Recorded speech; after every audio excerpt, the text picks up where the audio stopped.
అందరికీ నమస్కారం.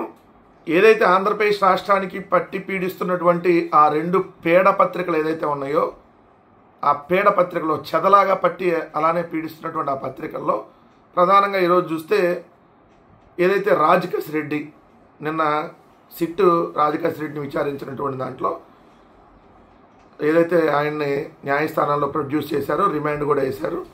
దానికి సంబంధించి వాళ్ళ పత్రికల్లో జగన్ చెప్పారు నేను చేశాను, ఇది బూతుజోతి హెడ్డింగ్.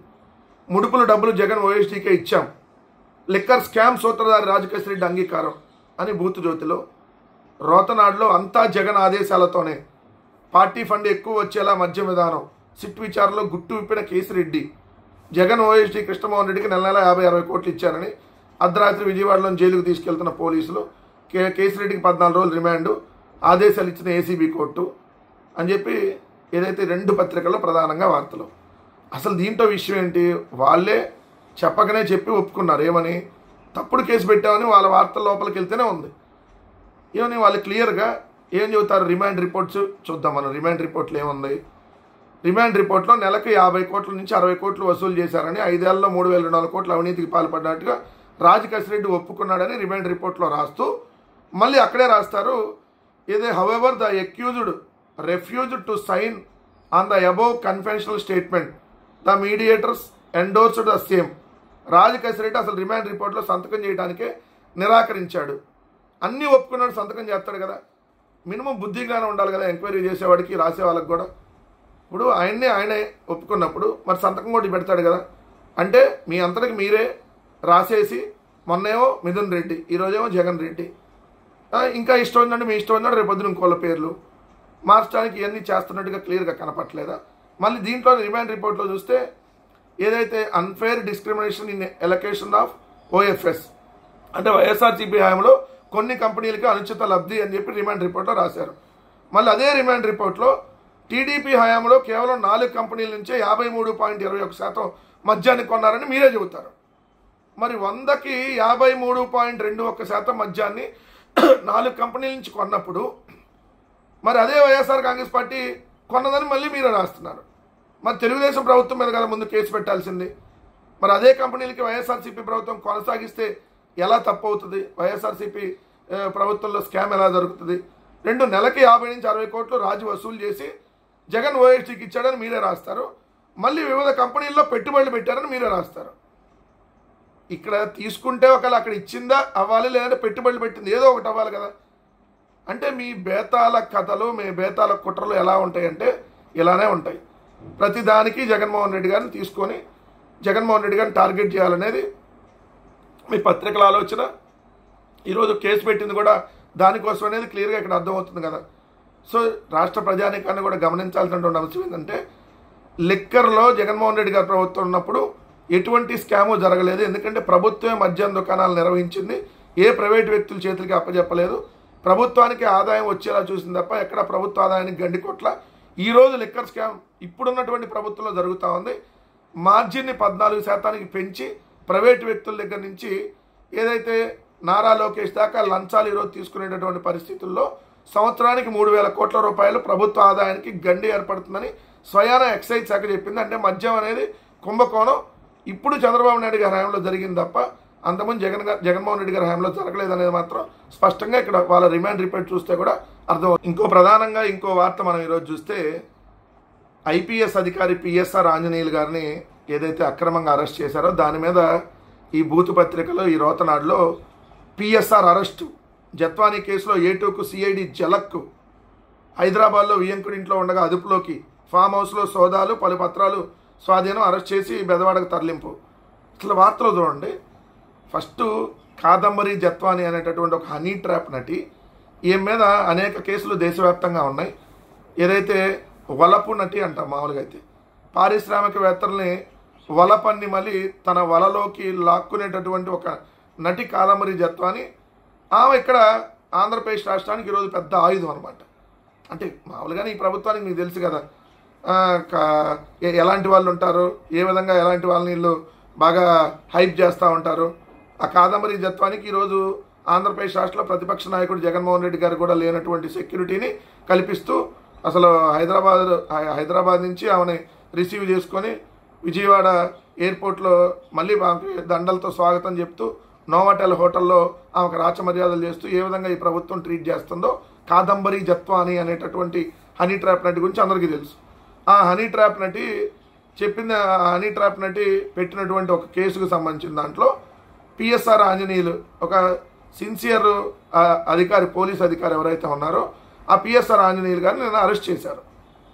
దాంట్లో ఆయన బ్లూ జీన్స్, వైట్ షర్ట్ వేసుకొని టక్ చేసుకొని ఒక కిల్లే వాటర్ బాటిల్, హిమాలయ కాదులేండి, చంద్రబాబు నాయుడు గారి లాగా వేరే వాటర్ బాటిల్ కాదు, మన కిల్లేనే, ఈ వాటర్ బాటిల్ తీసుకొని వస్తుంటే దీన్ని హైలైట్ చేస్తూ నిందితుడు పిఎస్ఆర్ను పోలీసులు చాలా మర్యాదగా చూసుకున్నారు, కారులో ఫ్రంట్ సీట్లో కూర్చోబెట్టారు, ఆయన టిప్ టాప్గా తయారై అధికార దర్పంతో ఏసీబీ కార్యాలయంలోకి వెళ్తున్న దృశ్యం ఇది.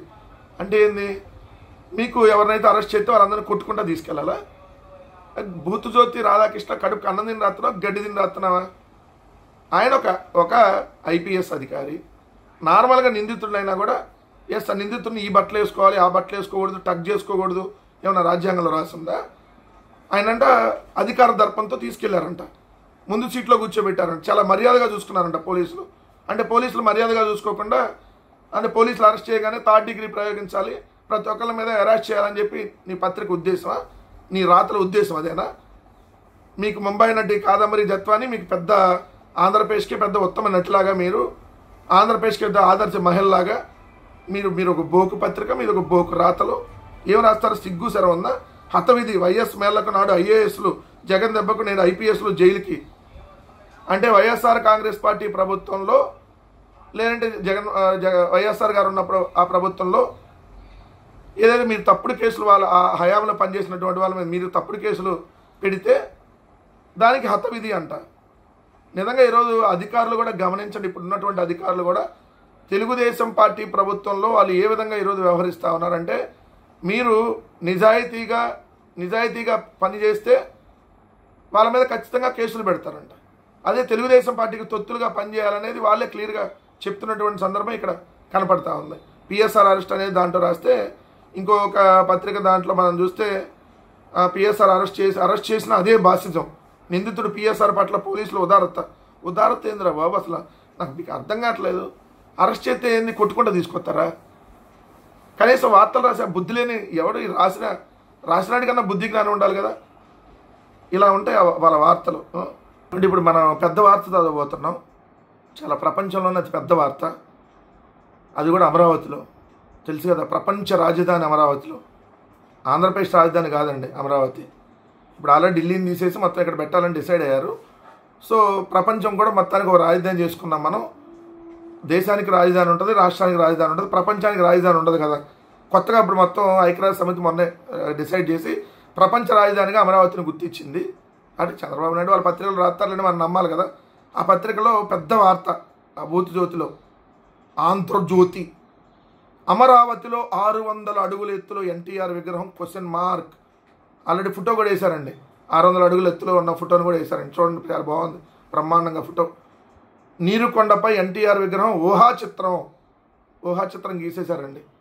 600 అడుగుల ఎత్తులో ఎన్టీఆర్ విగ్రహం పెట్టబోతున్నారంట. ఇది ప్రపంచంలోనే అతి పెద్ద విగ్రహం. ఇది ఎవరు రాసింది? మన భూతజ్యోతి. మరి భూతజ్యోతి రాస్తే మరి బోకునాడు ఈనాడు రాయకుండా ఉంటుందా అంటే, వాళ్ళు కూడా ఏదో హెడ్డింగ్ పెట్టి ఖచ్చితంగా విగ్రహం గురించి రాస్తారుగా, రాయకపోతే ఎట్లా? సో వాళ్ళు కూడా విగ్రహం ఏర్పాటు చేయడానికి చూస్తున్నారు. నీరుకొండలో ఎన్టీఆర్ భారీ విగ్రహం, డిపిఆర్ తయారీ కోసం కన్సల్టెంట్ల నుంచి బిడ్ల ఆహ్వానం అని చెప్పి వాళ్ళు కూడా పెట్టేశారు హెడ్డింగ్. చూడండి, ఇక్కడ నీరుకొండలో ఎన్టీఆర్ విగ్రహం, ఎన్టీఆర్ భారీ విగ్రహం 600 అడుగుల ఎత్తులో అంట. ఇప్పుడు ప్రపంచంలోనే అతి పెద్ద విగ్రహం, అతి ఎత్తైన విగ్రహం ఎక్కడుంది? గుజరాత్లో సర్దార్ వల్లభాయ్ పటేల్ విగ్రహం ఉంది. 2300 కోట్ల రూపాయలు అంచనా ఎంత అనుకుంటే 3000 కోట్లకు పైగా ఖర్చు అయింది. ఇది ప్రపంచంలో అతి పెద్ద విగ్రహం, 500 అడుగులు సంథింగ్. మరి ఇప్పుడు 600 అడుగులు పెడుతుంటే 3000 కోట్ల కంటే ఎక్కువ అయింది కదా, అంటే 4000 కోట్లు అయింది కదా. మామూలుగా చంద్రబాబు నాయుడు గారు వాళ్ళ కాంట్రాక్ట్లో దోచి పెడతాను, ఇంకో 1000 కోట్లు ఎక్స్ట్రా వేసి 5000 కోట్లు అయింది కదా. అమరావతి పేరుతో అప్పులు తెచ్చి 5000 కోట్లతో 600 అడుగుల ఎన్టీఆర్ గారి భారీ విగ్రహం పెడతారంట. 5000 కోట్లు అయింది రేపొద్దున ఖర్చు. ఎన్టీఆర్ గారి విగ్రహం పెట్టండి, తప్పులేదు, పెట్టొచ్చు. మీరు అన్నట్టు 20 అడుగులో 50 అడుగులో, దాన్ని ఎవరూ కాదనరు. వందల కోట్లు, వేల కోట్ల రూపాయల అప్పులు తెచ్చి ఒక విగ్రహం పెడతామనంటే రాష్ట్ర ప్రజలు మీకు అందరికీ పిచ్చోళ్ళగా కనపడుతున్నారా? ఏం చంద్రబాబు నాయుడు గారు, ఎన్టీఆర్ గారి పేరుతో ఇంకో దోపిడీ కార్యక్రమం ఇది. 600 అడుగుల విగ్రహం పెట్టమని ఎవరైనా అడిగారా ఈరోజు వచ్చి మిమ్మల్ని? ప్రపంచంలో ఎత్తైన విగ్రహం అంట 600 అడుగులు ఎత్తులో పెడతారంట. ఇంకేమన్నా లేదు, 1000 అడుగులు పెట్టచ్చు కదా, అయితే ఇంకో 10,000 కోట్లు ఖర్చు పెట్టి. మీ సొమ్మ అదేమన్నా? మీ హెరిటేజ్ సొమ్మ? మీ తెలుగుదేశం పార్టీ సొమ్మ? అమరావతి పేరుతో అప్పులు తెచ్చి ఇప్పటికే అప్పులకు వడ్డీలు కట్టలేక చచ్చిపోతున్నటువంటి పరిస్థితుల్లో రాష్ట్రం ఉంటే 600 అడుగుల విగ్రహం పెడతాం, డిపిఆర్ సిద్ధం, కిలోమీటర్ రోడ్డు వేయడానికి 63 కోట్లు. ఎవడు బాబు సొమ్మని మీరు ఈ విధంగా దుబారా చేస్తున్నారు? ఎన్టీఆర్ గారు అంటే ఎవరు వ్యతిరేకించట్లే, ఎన్టీఆర్ గారు విగ్రహం పెట్టండి. మీరు అంబేద్కర్ గారు విగ్రహం ఎటు మీకు పెట్టడం చేత కాలేదు. మేము వచ్చిన తర్వాత ఆల్రెడీ పెట్టాం. మా ప్రభుత్వంలో ఉన్నప్పుడు 125 అడుగులు ఎత్తు, కింద ఒక 80-90 అడుగుల డోమ్తో దాదాపు 200 అడుగులు పైగా ఎత్తులో విజయవాడ నడిబొడ్డులో మేము పెట్టాం. ఇప్పటి వరకు మీరు దాన్ని ఎటు చూడలా, కనీసం వెళ్ళి దండం పెట్టినటువంటి పరిస్థితి లేదు. ఇప్పుడు ఎన్టీఆర్ గారి విగ్రహం పేరుతో కొన్ని వేల కోట్ల రూపాయలు ఖర్చు పెట్టి దోపిడీ చేసేటటువంటి కార్యక్రమానికి తెరలేపారనేది మాత్రం స్పష్టంగా ఇక్కడ కనపడతాం. ఇంకో పెద్ద వార్త, వారం రోజుల నుంచి ఏదైతే తేలికుట్టిన దొంగల్లాగా కనపడకుండా తిరుగుతున్నటువంటి వర్సా అర్సా అనేటటువంటి కంపెనీలకు సంబంధించినటువంటి ప్రతినిధులు మాట్లాడారంట. దానికి సంబంధించి బూతు జ్యోతులనేమో అర్సాపై రాద్ధాంతం, భూ కేటాయింపులను తప్పుబట్టిన కేసినేని నాని సోదరుడిపై అక్కస్తోనే ఆరోపణలు ఖండించిన అర్సా యాజమాన్యం. చిన్నీకి మా కంపెనీతో సంబంధం లేదు, పెట్టుబడి పెట్టేవారిపై దుష్ప్రచారం తగదు, గడువులోగా ప్రాజెక్ట్ చేయకుంటే ప్రశ్నించండి అర్సా. దీని పేరు వర్సా, మరేమో ఇక్కడ వీళ్ళు అర్సా అంటున్నారు. అనే కనీసం కంపెనీ రన్ చేసేవాడికి ఆ కంపెనీ పేరు కూడా తెలీదా? కంపెనీ రన్ చేసేవాడికి కంపెనీ పేరు కూడా తెలీదా? యుఆర్ఎస్ఏ అంటే వర్సా అంటారా, అర్సా అంటారా? ఈ ప్రతినిధులు అడుగుతున్నా. యుఆర్ఎస్ఏ అంటే వర్సానా, అరసానా? అరసా అని చెప్పి బోకు జ్యోతిలో రాస్తే దాంట్లో రోతనాడు ఉంటుంది కదా, రోతనాడు అలియాస్ ఈనాడు చచ్చిపోయినటువంటి రామోజీరావు పత్రిక, బతుకున్నటువంటి ఏదైతే కిరణ్ రాస్తున్నటువంటిది వాళ్ళు హెడ్డింగ్ పెట్టి పెట్టుబడులను అడ్డుకుంటే రాష్ట్రానికే నష్టం బెదిరిచ్చేస్తున్నారు. ఇక్కడ పెట్టుబడులు అడ్డుకుంటే రాష్ట్రానికే నష్టం హెడ్డింగ్. 2 ఏళ్లలో ప్రాజెక్ట్ ఏర్పాటు కాకుండా ప్రశ్నించండి, 99 పైసలకి ఎకరా కేటాయింపు అవాస్తవం, విలేకరుల సమావేశంలో వర్సా ప్రతినిధులు స్పష్టీకరణ. 99 పైసలకి ఇవ్వలేదు అన్నారు కదా, ఎంతకి ఇచ్చారు? అసలు మీ కంపెనీ ఎప్పుడుది? 2 నెలల క్రితం ఏదైతే ఓ అద్దె కొంపలో హైదరాబాద్లోని ఒక అద్దె కొంప, అంటే తెలుగుదేశం వాళ్ళ దృష్టిలో కొంపలు అంటారు, మేమంటే ఇల్లు అంటాం. మీరు కూడా అదే తెలుగుదేశం ప్రతినిధులు కాబట్టి మీకు అర్థం అవ్వాలంటే అరసా వర్సా అనేటటువంటి ఊరు పేర్లు అనేటువంటి ఒక పోరంబోకు కంపెనీకి సంబంధించినటువంటి ప్రతినిధులు చెప్తా ఉన్నా. ఈ రాసినటువంటి ఆ బోకు పత్రికలు చెప్తా ఉన్నాం. ఏదైతే పెట్టుబడులు అడ్డుకుంటే అంట రాష్ట్రానికి నష్టం అని చెప్పి ఈ బతుకున్న కిరణ్, చచ్చిపోయిన ఈనాడు దినపత్రిక రామోజీరావు కొడుకైనటువంటి బతుకున్న కిరణ్ రాసినటువంటి దాంట్లో వర్సా ఇల్లు, ఆంధ్రజ్యోతి వాళ్ళు అరసా. పోతే వర్సానా అరసానా ముందే ఏదో మీకు ఏ పేరు అనేది కూడా తెలియకపోతే ఎట్రా నాయన కంపెనీ రన్ చేసేవాడికి. వాళ్ళంట స్పష్టీకరించారంట, మేము ఎరగదీసేసి కుమ్మేసి ఇక్కడ పెట్టుబడులు పెట్టేస్తామని. ఎత్తురండి, ఎన్ని రోజులు ఎత్తుకొస్తారు పెట్టుబడి పెట్టని తీసుకొని వచ్చి? మీరు ఒక డొల్ల కంపెనీలు సృష్టించి, నారా లోకేష్ బినామీ అయినటువంటి కిలారి రాజేష్ ఆధ్వర్యంలో ఈ డొల్ల కంపెనీలు సృష్టించి ఆంధ్రప్రదేశ్ రాష్ట్రంలో ఉన్నటువంటి వేలాది ఎకరాల కాస్ట్లీ భూముల్ని ఏదైతే మొత్తం నొక్కేసేటటువంటి కార్యక్రమంలో భాగంగా ఒక అద్దె కొంపలో 2 నెలల క్రితం ఒక రిజిస్టర్ చేసినటువంటి ఒక కంపెనీ 10,000 కోట్లు పెట్టుబడులు పెట్టిద్దంటే పిచ్చాడులా నమ్మడానికి ఎవడన్నా? ఇప్పుడు కన్నా మీరు పెట్టకపోతే చూడండి అంట. 4 రోజులు అయితే ఈ న్యూస్ మర్చిపోతారు కాబట్టి ఇంకా మీరు ఏం చేసినా కూడా నడిచింది కదా. అరసా వర్సా అనేటటువంటి ఒక ఊరు పేరు లేనటువంటి ఆ పోరంబోకు కంపెనీకి సంబంధించి ఆ రాసినటువంటి ఆ 2 పోరంబోకు పత్రికలకి అరసానా వర్సానా ముందు డిసైడ్ చేసేద్దారు అనుకొని రాయంటారా? రాయకుండా ఎట్ట పడితే అట్ట రాసి అరసా వర్సా, ఆ కంపెనీ పేరు కూడా తెలియదా? కంపెనీ పెట్టినాడు, కంపెనీ పేరు కూడా తెలియదు. ఎందుకంటే వాళ్ళకి ఫోన్ నెంబర్లు ఉండవు, అడ్రస్లు ఉండవు, పెట్టింది వాళ్ళు కాదు, ఎవడో పెట్టించాడు. అందుకనే అరసా వర్సా అని రాశారు. అదే అర్థమవుతుంది కదా ఇక్కడ. ఇంకొక పెద్ద వార్త, ఎందుకంటే పెద్ద మంత్రి ఆమె, ముఖ్యమంత్రి తర్వాత అత్యంత కీలక మంత్రి పదవి తెలుసు కదా మీకు, హోంమంత్రి. ఉప ముఖ్యమంత్రి డమ్మీ పోస్టులేండి, హోంమంత్రి. రాష్ట్రంలో విపత్తులకు కారణం గత వైకాపా ప్రభుత్వమే. హోంమంత్రి అనిత, గత వైకాపా ప్రభుత్వం వల్లే ఇవన్నీ జరుగుతున్నాయి. ఏది ఇప్పుడు అత్యాచారాలు, హత్యలు అంటే రేపులు లేని మర్డర్లు అన్నీ వైకాపా వల్లే జరుగుతున్నాయా? బుడమేరకు వరద వచ్చింది, జగనే కారణం. ఏదైతే ఈ రాష్ట్రంలో అత్యాచారాలు జరుగుతున్నాయి, పిఠాపురంలో జాన్ అనే అతను రేపు చేశాడు, జగనే కారణం. పాయకరావుపేట మీ నియోజకవర్గంలో రేపు జరిగింది, జగనే కారణం. ఏది రేపులు జరిగినా హత్యలు జరిగినా ఈ 10 నెలల కాలంలో 1,50,000 కోట్లు అప్పు ఎందుకు తెచ్చారు, జగనే కారణం. నీకు 15 ఎందుకు ఇవ్వట్లా, జగనే కారణం. అయ్యా చంద్రబాబు నాయుడు గారు యూరప్ వెళ్ళి విదేశాల్లో బాగా ఎంజాయ్ ఎందుకు చేసి వచ్చాడు, బర్త్డే సెలబ్రేషన్స్ 4/20/2025 75 ఏళ్ళు వయసు వచ్చిన చంద్రబాబు నాయుడు గారు ఎందుకు ఎంజాయ్ చేసి వచ్చాడు, జగనే కారణం. అయ్యా ఈ రాష్ట్రంలో ఏంది దోపిడీ జరుగుతుంది, ఇసుక దోపిడీ, మద్యం దోపిడీ, ఏదైతే పేకాట క్లబ్బులు ఎందుకు జరుగుతూ ఉన్నాయి అని చెప్పి క్వశ్చన్ చేస్తే జగనే కారణం. అన్నిటికీ జగనే కారణం, ఏది వచ్చినా జగనే కారణం. మీ దొంపల దగ్గర ఇంకెందుకు మీకు అధికారం ఎందుకు ఇచ్చారమ్మా, మీకెందుకు ఇంకా అధికారం ఇచ్చింది, అన్నిటికీ జగనే కారణం. ఏం చేసినా ఇది హోంమంత్రి గారి స్టేట్మెంట్. మరి అసెంబ్లీలో మీరు వచ్చిన ఈ 8 నెలల కాలంలో జూన్ నుంచి జనవరి వరకు 16,000 మందికి పైగా మహిళల మీద అఘాయిత్యాలకు సంబంధించినటువంటి కేసులు నమోదైనవి. అంటే గంటకు 3 నమోదు అవుతుంది. ఎందుకండి అంతగారంటే జగన్ అండి కారణం. కరకట్ట కొంప బయట గంజాయి దొరికిందంట కదా, దొరికిందండి, జగనే కారణం. తాడేపల్లి నుంచి ఆయన పంపించాడండి. కనీసం బుద్ధి జ్ఞానం అన్న ఉండాలండి. మనం మంత్రి అండి, అది కూడా పెద్ద మంత్రి అండి, మళ్ళీ హోంమంత్రి అండి, దాని పేరు. ఎందుకు జరుగుతున్నాయి అని అంటే జగనే కారణం. అదే కదండి మీకు. ఏమండి తిరుమలలో ఏదైతే తినేటటువంటి అన్నప్రసాదంలో జెర్రీ వచ్చిందంట కదండి, అవునండి, జగన్ కారణం అండి.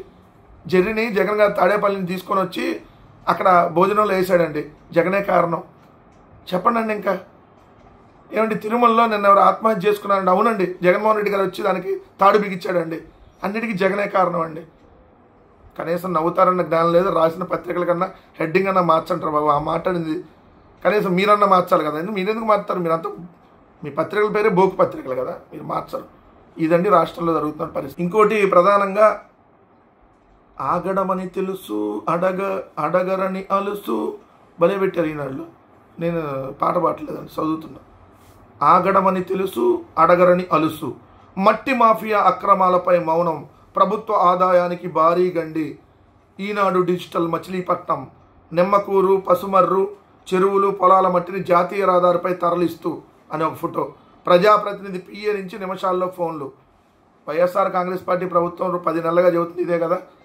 మట్టి, ఇసుక, బుసక, మైనింగు, పేకాట క్లబ్బులు, మద్యం, బెల్ట్ షాపులు, విచ్చలవిడి దోపిడీ ఆంధ్రప్రదేశ్ రాష్ట్రంలో ఈ 10 నెలలుగా అరాచకంగా జరుగుతూ ఉందని చెప్పి స్వయంగా ఈరోజు చెప్తా ఉన్నాం. స్వయంగా మీ పత్రిక కూడా రాసింది. మరి రాయాలి కదా. ఆ ప్రజాప్రతినిధి ఎవరు, ఏం భయమా ఈనాడు? ఎందుకు ఆ ప్రజాప్రతినిధి పేరు రాయలా? ఓ ప్రజాప్రతినిధి అని ఎందుకు రాశారు, ఎందుకు మీరు పేరు రాయలా అంటే ఇక్కడే మీకు అర్థమవుతా ఉంది కదా. సో ఈనాడు అనేటటువంటి ఒక పత్రిక ఇక్కడ అరాచకాలు జరుగుతున్నాయని తెలిసి కూడా అదే వైఎస్ఆర్ కాంగ్రెస్ పార్టీ వాళ్ళైతే జరగకపోయినా పేర్లు రాసేసి అమ్మో ఆ మాజీ మంత్రి, అమ్మో ఈయన, అమ్మో జగన్కే తెలుసు, అన్నీ జగనే చేశాడు. మరి ఈ మట్టి ఎవడెత్తుకుపోయాడు? ఈ మట్టి చంద్రబాబు నాయుడికి తెలిసి జరిగిందా లేదా? ఆ ప్రజాప్రతినిధి ఎవడో వాడి పేరు ఎందుకు నువ్వు రాయలా? వార్తలు ఎలా ఉంటాయి వాళ్ళు చూడండి. అదే వైఎస్ఆర్ కాంగ్రెస్ పార్టీలో ఎవడన్నా కింద గ్రామ స్థాయిలో సర్పంచ్ స్థాయిలోనో లేదంటే వార్డు మెంబర్ స్థాయిలోనో ఎవరో ఏదన్నా నిజంగా తప్పు చేశారనుకోండి, అంతా జగన్కే తెలిసి జగన్ ఎందుకు చర్యలు తీసుకోవట్లేదు, మరి ఇక్కడ ఈ ప్రజాప్రతినిధి పేరు నువ్వెందుకు రాయలేదు? సో బోకు పత్రికల వార్తలు ఏ విధంగా ఉంటాయో మెస్మరైజ్ చేస్తా రాస్తారు. ఆగడమని తెలుసు అడగరని అలుసు, ఆయన జిల్లాలో రెవెన్యూ, మైనింగ్, పోలీస్, రవాణా అధికారులు మొద్దు నిద్ర, మట్టి ఇసుక బొసుక మాఫియాకు పరంగా మారింది. రెవెన్యూ అధికారులు మీరు చర్యలు ఎందుకు తీసుకోలేదు? మైనింగ్ అధికారులు, పోలీసు, రవాణా, ప్రజాప్రతినిధి, ఈ ప్రభుత్వం అందరూ దోషులు కదా. అది కదా రాయాల్సింది. ఇంకా మభ్యపెట్టేటట్టు వార్తలు రాయకుండా వాస్తవాలను రాసి ఆ ప్రజాప్రతినిధి పేరు రాసి ఎవరెవరు ఎంత దోచుకున్నారో నీకు దమ్ముంటే రాయి, లేకపోతే రాయి మాకు. ఇంకోటి, అమరావతికి మద్దతు ఇవ్వండి. కేంద్ర హోంశాఖ మంత్రి అమిత్ షాకు పుష్పగుచ్చం అందజేస్తున్న ముఖ్యమంత్రి చంద్రబాబు. అదే చంద్రబాబు నాయుడు మొన్న 75వ పుట్టినరోజు 4/20/2025 75వ పుట్టినరోజుని యూరోప్లో చాలా ఘనంగా ఆంధ్రప్రదేశ్ రాష్ట్ర ప్రజల డబ్బులతో ఏదైతే స్పెషల్ ఫ్లైట్లు వేసుకొని కుటుంబ సమేతంగా ఎంజాయ్ చేస్తూ బర్త్డే జరుపుకున్న తర్వాత రిటర్న్ వచ్చారు. ఢిల్లీలో ఉన్నారు. రిటర్న్ వచ్చి ఇప్పుడు అమిత్ షా గారిని కలిసి చరిత్రలో నిలిచిపోయేలా నిర్మించడానికి అమరావతి నిర్మిస్తున్నారంట, అండగా ఉండాలంట. ఆల్రెడీ 15,000 కోట్లు ప్రపంచ బ్యాంక్ నుంచి అప్పిప్పించారు కదా, ఇంకేం అండగా ఉంటారు?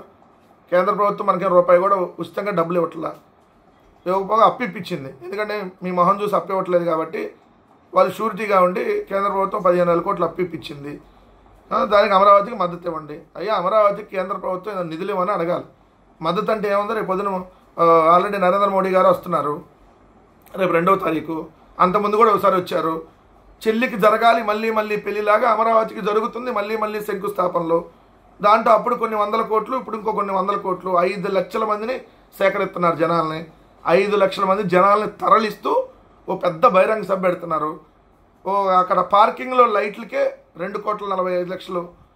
ఏదైతే 3D నమూనా గ్రాఫిక్స్ ఇదిగో ఇట్లా అమరావతి సచివాలయం ఇట్లా కడుతున్నామని చూపించేదానికి 88 లక్షలు. ఇట్లా చూస్తే మొత్తం ఒక 500 కోట్లకు పైగా రేపు ఖర్చు పెడుతూ నరేంద్ర మోడీ గారు ప్రోగ్రాం చేస్తున్నారు.